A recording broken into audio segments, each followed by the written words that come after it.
Un saludo para todos los que ven mi canal, Los Apuntes del Pastor. Como verán algunos de ustedes, tiene días que no subo videos. He pasado por un proceso muy difícil, una enfermedad intestinal muy dura para mí, pero gracias a Dios estoy saliendo adelante y pretendo dar una pequeña enseñanza. No digamos que es algo que la gente no sepa o que los hermanos no sepan, pero veo que a veces hay ciertas dudas en lo que dice la Biblia, en el texto de San Mateo capítulo 19, versículo 12, en lo que es un eunuco, lo que era y lo que es un eunuco.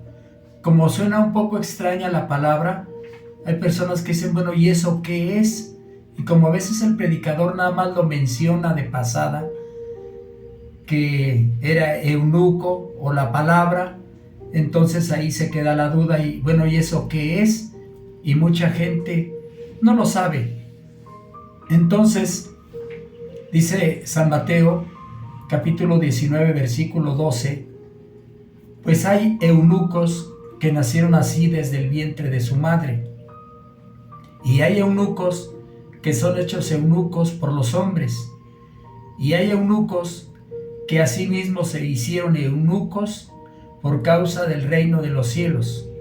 El que sea capaz de recibir esto, que lo reciba.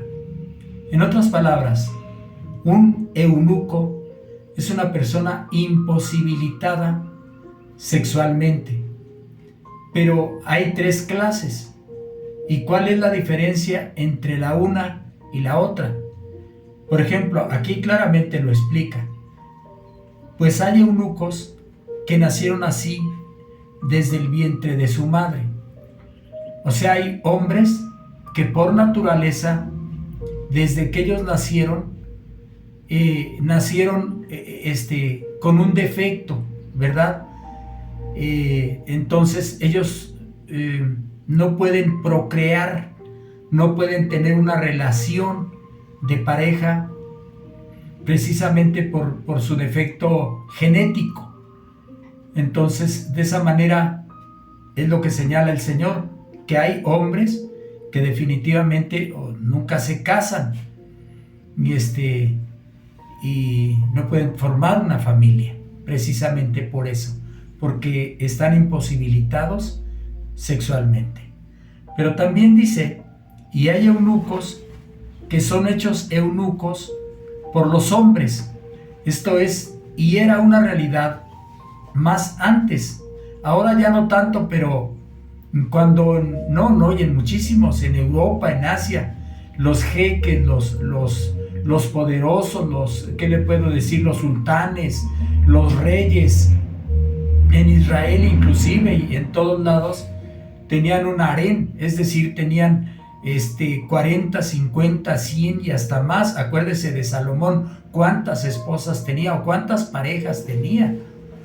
Entonces tienen decenas, centenas de mujeres, hombres muy poderosos, sobre todo reyes. Entonces, y tienen un harén, haga de cuenta, es un palacio, es un edificio grandísimo donde todas son tratadas de lo mejor, y ellos cuando quieren una de ellas va a su cama y no pasa nada, no, simple y sencillamente son los dueños. Pero como ellos son los dueños, también son dueños de los hombres, y precisamente para que ellos no vayan a intentar forzar a una de sus mujeres, los hacen eunucos, es decir, los castran, los mandaban castrar. No sé si exista todavía eso, pero los mandaban castrar literalmente, porque también había esas personas, hombres, los hacían eunucos para que sirvieran en el harén, porque tenían muchísima gente al servicio de todas las esposas o de las mujeres de los reyes, las concubinas, ¿verdad? Que también les llamaban así. Entonces, por esa causa, los castraban, ¿sí? Los imposibilitaban sexualmente, no importándole su dolor, bajaban su autoestima, en fin, pero pues eran esclavos. ¿Qué podían decir o qué podían hacer? Pero dice también que hay eunucos que asimismo se hicieron eunucos por causa del reino de los cielos. El que sea capaz de recibir esto, que lo reciba. Es decir, que hay hombres que a sí mismos se convierten en eunucos. ¿Qué quiere decir esto? ¿Que se castran? ¿O que van o que les hagan una cirugía y les amputen su miembro viril?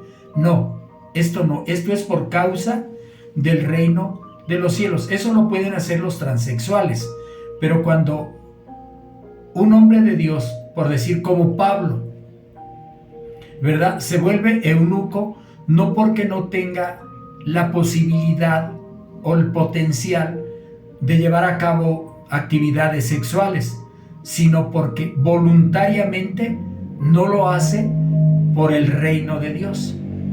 Definitivamente la persona no anda en actos de fornicación absolutamente con nadie, ni se casa, aunque tiene todo su potencial viril, repito, sino porque le va a servir a Dios. Decide voluntariamente servir al reino de Dios. Y eso se llama tener el don de continencia, ¿verdad? De hecho, hay mujeres que han decidido también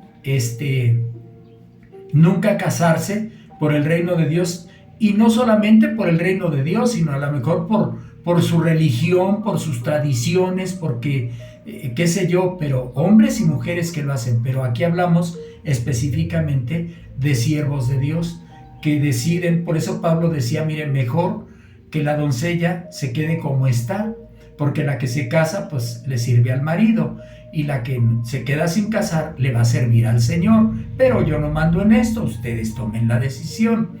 Y de los hombres decía exactamente lo mismo.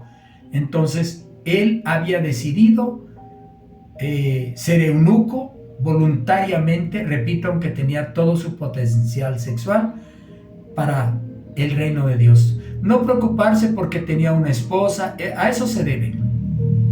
¿Por qué de tener una esposa que voy a tener por allá en la casa de sus papás o en su propia casa, con un niño, con dos niños, y yo siempre ausente, siempre viajando por aquí, viajando por allá, por el reino de Dios? Él dice, mejor así, mejor no tengo nada. Y algunos sí han decidido precisamente esa situación. Entonces ahí les explico 3 clases de eunucos. El que nació así, por naturaleza, es imposibilitado de manera sexual. El que era esclavo y lo castraban para que cuidara el harén de los poderosos. Y el que voluntariamente, por el reino de Dios, decide no formar un matrimonio, pero tampoco, donde quiera que ande, por ahí andar en actos de fornicación. Definitivamente no. Así que he explicado un poquito esto, a lo mejor llevaría más tiempo, pero espero que con le quede claro a algunos de los que tengan dudas. Hasta pronto, y recuerde mi canal, Los Apuntes del Pastor. Hasta pronto.